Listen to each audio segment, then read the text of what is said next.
5 animal mysteries that may finally be solved. Number 5.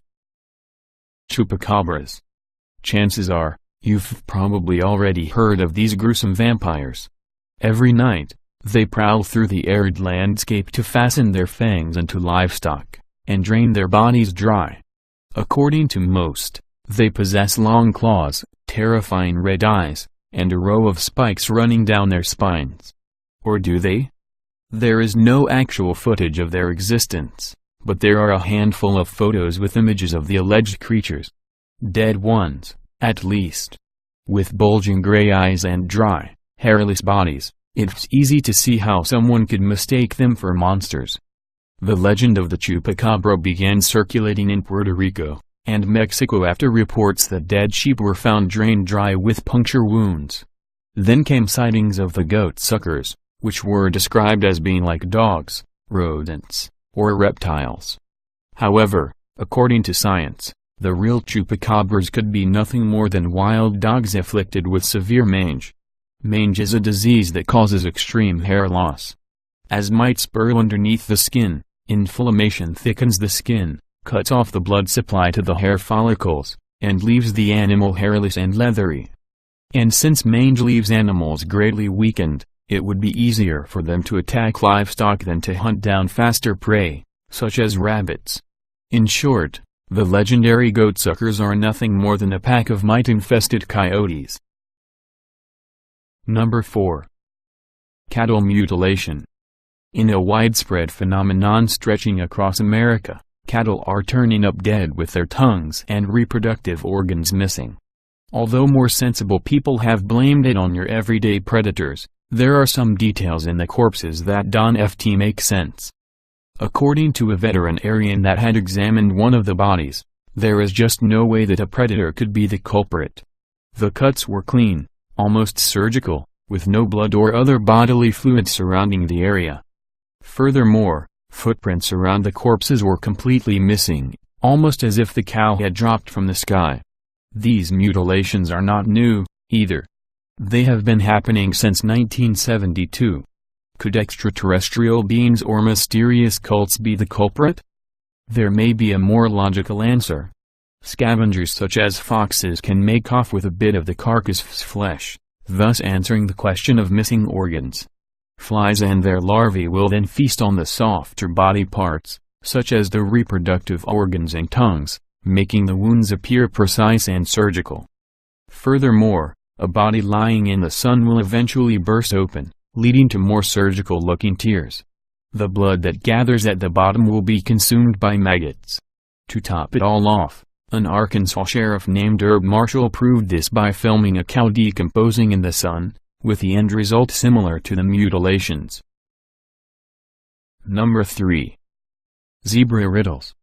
You can often witness these black and white animals galloping across the African savanna with their unique coats dazzling in the sun. But just what do they need those stripes for? For the longest time, scientists have hypothesized that they are used as camouflage or perhaps to confuse predators.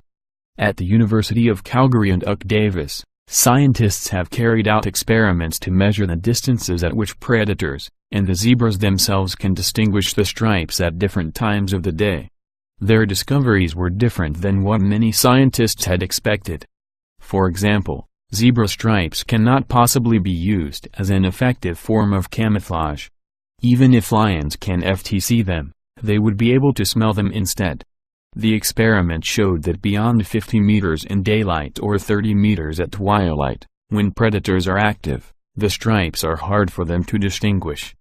On moonless nights, all animals have difficulty seeing the stripes beyond 9 meters, proving that they are pretty much useless in blending in with trees or tall grass. Additionally, in treeless areas, lions could detect the outlines of zebras just as easily as they could see other grazing prey such as buffalo or deer. So what are the stripes really used for? Instead of warding off jaguars or lions, the stripes are actually effective in protecting against a different opponent, blood-sucking flies. The pattern of narrow stripes makes them unattractive to the insects due to waves of light bouncing off the zebra's coat. In a different study, Flies were shown to be more attracted to horses of a dark color rather than white because of the type of light waves bouncing off them. It turns out that the zebra's array of zigzagging stripes boasts a startling way of combating their blood-sucking foes. Number 2. Dolphins decoded. Who knows what these marine mammals are trying to say with their sly smiles and high-pitched clicks? Actually, for the first time, their whistles have been decoded by a computer. Dolphins are complex, social creatures that express their feelings through movements and sounds. Dr. Denise Herzing built a translator called the cetacean hearing and telemetry device that was able to decode a whistle into a human word that we know. So what was this specific dolphin trying to say? The machine translated the whistle as sargassum, a type of seaweed, although it is uncertain whether the dolphin actually saw the seaweed, or was merely communicating with another family member. Herzing hopes that the machine will continue to help the team understand more of the dolphin's exclusive language. Number 1. Shark navigation. The ocean is vast and mysterious, spanning much of the world's surface. So how do sharks manage to find their way through the unyielding seas? Scientists once believed that it might be through their sense of smell or magnetic fields, but no one knew for sure. To find the answer, researchers gathered some wild leopard sharks and led them about 10 kilometers away from their homes. Some of the sharks had their nostrils stuffed with cotton balls, and some did not. Then all the sharks were let loose to see how well they managed to find their way back. After heading the wrong way for 30 minutes, the unclogged sharks were eventually able to swim back to their shores. It was likely that they had sniffed out the increasingly higher doses of chemical molecules found near land. The sharks with the clogged nostrils, however, moved slowly and aimlessly. But how are we sure? How do we know that the slower sharks were just distracted by the cotton balls shoved up their snouts? More studies found it unlikely that the sharks were following a scent that grew stronger near land. Instead, they may have used water temperature or light levels to guide them. While the mystery is not fully solved, this could be one step in finding the answer.